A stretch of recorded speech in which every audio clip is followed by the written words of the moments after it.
ನಮಸ್ತೆ ಎಲ್ಲರಿಗೂ, welcome back to ನನ್ನ ಲೋಕ. ಬನ್ನಿ ಸ್ನೇಹಿತರೆ, ನಾನು ಇವತ್ತು ಸೂಪರ್ ಆದ ಒಂದು ಟಿಫನ್ ರೆಸಿಪಿಯೊಂದಿಗೆ ಬಂದಿದ್ದೀನಿ. ಏನಪ್ಪ ಅಂತಂದರೆ ನೋಡ್ತಾ ಇರ್ಬೋದು, ಬಿಸಿಬೇಳೆ ಬಾತ್ನ ನಾನು ಇನ್ಸ್ಟೆಂಟಾಗಿ ಈ MTR ಪೌಡರ್ನ ಯೂಸ್ ಮಾಡಿಕೊಂಡೇ ಮಾಡ್ತಿದ್ದೆ. ಈಗ ಸಮಯ ಇರೋದ್ರಿಂದ ಮನೆಯಲ್ಲಿ ನಾನೇ ಪೌಡರ್ ರೆಡಿ ಮಾಡ್ಕೊಳ್ಳೋಣ ಅಂತ ಎಲ್ಲ ರೆಡಿ ಮಾಡಿ ಇಟ್ಕೊಂಡಿದ್ದೀನಿ.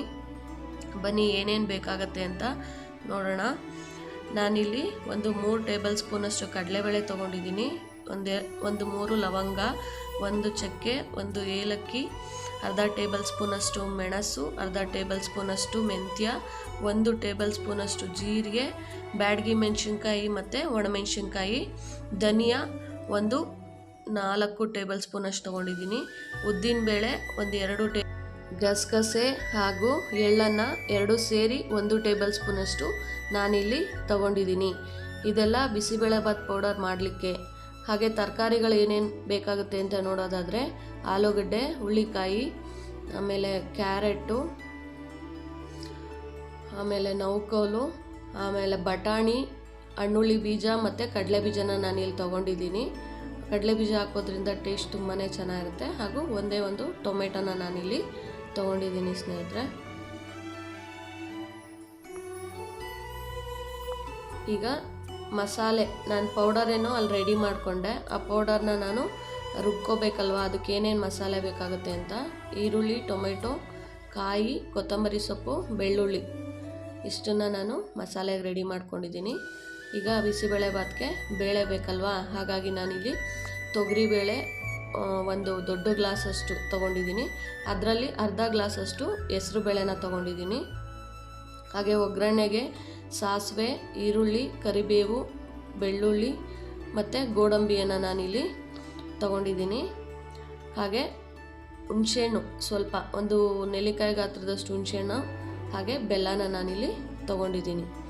ಈಗ ಒಲೆನ ಹಂಚ್ಕೊಂಡು ಒಂದು ಬಾಣಲಿಯನ್ನು ಇಟ್ಕೊಂಡು ಅದಕ್ಕೆ ನಾನಿಲ್ಲಿ ಏನೇನು ಮಸಾಲೆ ಏನು ಪೌಡರ್ ಮಾಡ್ಕೊಳ್ಳೋದಕ್ಕೆ, ಬಿಸಿಬೇಳೆ ಬಾತ್ ಪೌಡರ್ ಮಾಡ್ಕೊಳ್ಳೋಕೆ ಇಟ್ಕೊಂಡಿದ್ದೆ ಅದನ್ನೆಲ್ಲ ನಾನಿಲ್ಲಿ ಬಾಣಲಿಗೆ ಹಾಕಿ ಗ್ಯಾಸ್ನ ಲೋ ಫ್ಲೇಮಲ್ಲಿ ಇಟ್ಕೊಂಡೆ ಇದನ್ನು ಹುರ್ಕೋಬೇಕಾಗುತ್ತೆ. ಯಾಕೆಂದರೆ ಎಲ್ಲನೂ ಹಾಕಿರ್ತೀವಲ್ವ, ಹಾಗಾಗಿ ಈಗ ನಾನು ಅದನ್ನು ಮಿಕ್ಸಿ ಜಾರ್ಗೆ ಹಾಕ್ಕೊಂಡು ಇದನ್ನು ನೀಟಾಗಿ ಪುಡಿ ಮಾಡ್ಕೊಳ್ಳೋದಕ್ಕೆ ಇಟ್ಕೊತಾಯಿದ್ದೀನಿ. ನೋಡಿ, ಫೈನಲಿ ಈ ರೀತಿ ಪುಡಿ ಆಗಿದೆ.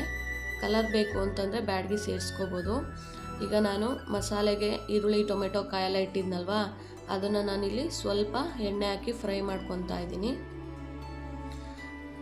ಈಗ ನೀಟಾಗಿ ಇದನ್ನು ಫ್ರೈ ಮಾಡ್ಕೊಬೇಕಾಗತ್ತೆ. ಇದು ಫ್ರೈ ಆಗಿದೆ. ಇದೇ ಸಮಯದಲ್ಲಿ ನಾನೀಗ ಅಕ್ಕಿ ಎಷ್ಟು ಹಾಕೋಬೇಕು ಅಂತ ನಾನು ಈ ಗ್ಲಾಸಲ್ಲಿ ನಾನು 1.5 ಗ್ಲಾಸಷ್ಟು ಅಕ್ಕಿನ ನಾನಲ್ಲಿ ತೊಳೆದು ನೆನೆಸಿಟ್ಕೊಳ್ಳೋದಕ್ಕೆ ರೆಡಿ ಮಾಡ್ಕೊತಾ ಇದ್ದೀನಿ. ನಾನಿಲ್ಲಿ ರೇಷನ್ ಅಕ್ಕಿನ ತೊಗೊಂಡಿದ್ದೀನಿ. ಬಿಸಿಬೇಳೆ ಬಾತ್ಗೆ ಅಂಗಡಿ ಅಕ್ಕಿಗಿಂತ ಇದು ತುಂಬಾ ಚೆನ್ನಾಗಾಗುತ್ತೆ.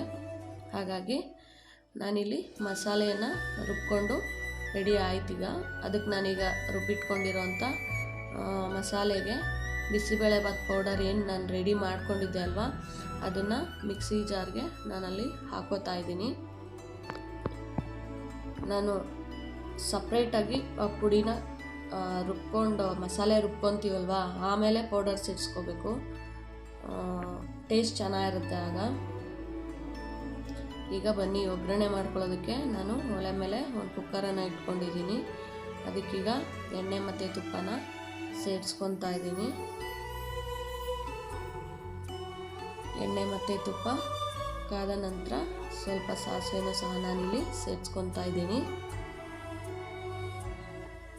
ಸಾಸಿವೆ ಚಿಟಪಟ ಅಂತ ಅನ್ನೋದಕ್ಕೆ ಶುರು ಮಾಡಿದ ನಂತರ ನಾನು ಜಜ್ಜಿಟ್ಕೊಂಡಿರೋ ಬೆಳ್ಳುಳ್ಳಿ ಮತ್ತು ಗೋಡಂಬಿಯನ್ನು ನಾನಿಲ್ಲಿ ಸೇರಿಸ್ಕೊತಾ ಇದ್ದೀನಿ ಸ್ನೇಹಿತರೆ. ಎರಡೂ ಸ್ವಲ್ಪ ಫ್ರೈ ಮಾಡ್ಕೊತಾ ಇದ್ದೀನಿ. ಈಗ ಕರಿಬೇವಿನ ಸೊಪ್ಪನ್ನು ನಾನಿಲ್ಲಿ ಒಗ್ಗರಣೆಗೆ ಸೇರಿಸ್ಕೊತಾ ಇದ್ದೀನಿ. ಅದೇ ಸಮಯದಲ್ಲಿ ಒಗ್ಗರಣೆಗೆ ಇಟ್ಟಿರೋಂಥ ಈರುಳ್ಳಿ ಅದನ್ನು ಕೂಡ ಸೇರಿಸಿ ಈ ರೀತಿ ನೀಟಾಗಿ ಫ್ರೈ ಮಾಡ್ಕೊತಾ ಇದ್ದೀನಿ. ಹಾಗೆ ಹಚ್ಚಿಟ್ಕೊಂಡಿರೋ ಟೊಮೆಟೊ ಅದನ್ನು ಸಹ ನಾನಿಲ್ಲಿ ಒಗ್ಗರಣೆಗೆ ಸೇರಿಸ್ಕೊಂಡು ಫ್ರೈ ಮಾಡ್ಕೊತಾ ಇದ್ದೀನಿ.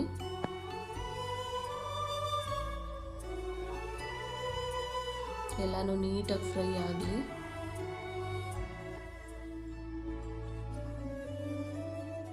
ತುಪ್ಪ ಬೀಳ್ತಾ ಇಲ್ಲ, ನಾನು ಬಿಡ್ತಾ ಇಲ್ಲ ಅನ್ನಂಗಾಗಿದೆ. ಈಗ ಏನು ತೊಳೆದಿಟ್ಕೊಂಡಿರೋಂಥ ತರಕಾರಿಗಳನ್ನು ಈ ಒಗ್ಗರಣೆ ಮಿಶ್ರಣಕ್ಕೆ ಸೇರಿಸ್ಕೊತಾ ಇದ್ದೀನಿ ಸ್ನೇಹಿತರೆ.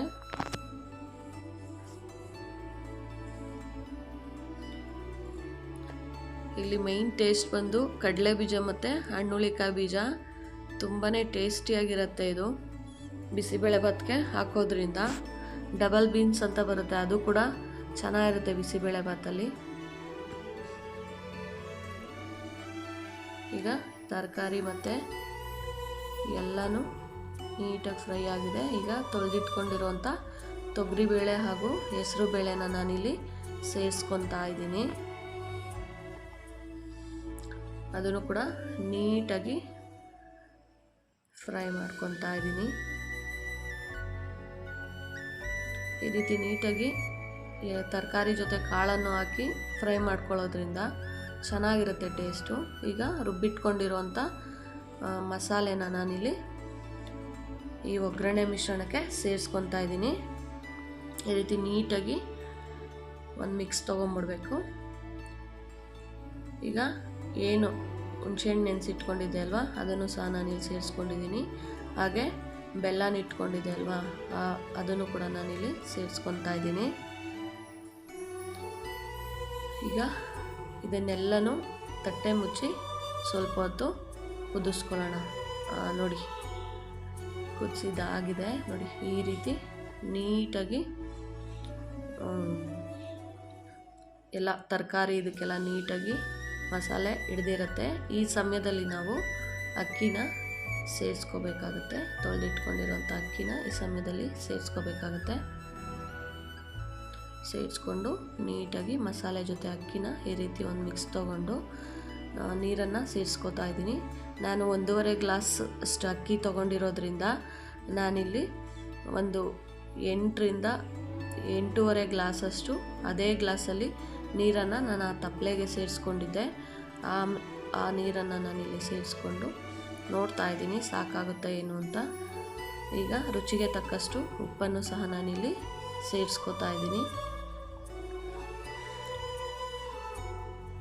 ನೋಡಿ, ಈಗ ಕುಕ್ಕರ್ ಲಿಡ್ನ ಕ್ಲೋಸ್ ಮಾಡಿ ನಾನು ಇದನ್ನು ತರಕಾರಿ, ಬೇಳೆ, ಅಕ್ಕಿ, ಮಸಾಲೆ ಎಲ್ಲ ಹಾಕಿರೋದ್ರಿಂದ ನಾನು ಇದನ್ನು ಒಂದು 3 ವಿಷಲ್ ಬರ್ಸ್ಕೊತೀನಿ.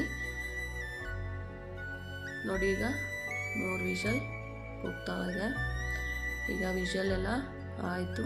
ಹೇಗಾಗಿದೆ ಅಂತ ನೋಡೋಣ. ನೋಡಿ, ಫೈನಲಿ ಬಿಸಿಬೇಳೆ ಭಾತ್ ರೆಡಿ ಆಗಿದೆ. ಮನೆಯೆಲ್ಲ ಘಮ ಘಮ ಘಮ ಘಮ ಅಂತ ಇದೆ. ಬನ್ನಿ, ಈಗ ಇದನ್ನು ನಾನಿಲ್ಲಿ ಒಂದು ತಟ್ಟೆಗೆ ಸರ್ವ್ ಮಾಡ್ಕೊತಾ ಇದ್ದೀನಿ. ಎಷ್ಟು ತೆಳ್ಳಗೆ, ಎಷ್ಟು ಟೇಸ್ಟಿಯಾಗೆ ಆಗತ್ತೆ ನೋಡಿ. ತಟ್ಟೆಗೆ ಹಾಕ್ತಾಯಿದ್ರೆ ಹರಡ್ಕೋತಾ ಇದೆ. ಮತ್ತು ಟೇಸ್ಟು ಕೂಡ ಅಷ್ಟೇ ಸೂಪರಾಗಿರುತ್ತೆ. ಇಲ್ಲಿ ಖಾರ ಬುಂದಿ ಇರಲಿಲ್ಲ, ಹಾಗಾಗಿ ನಾನು ಬರೀ ಬಿಸಿಬೇಳೆ ಭಾತನೇ ಸರ್ವ್ ಮಾಡಿದ್ದೀನಿ.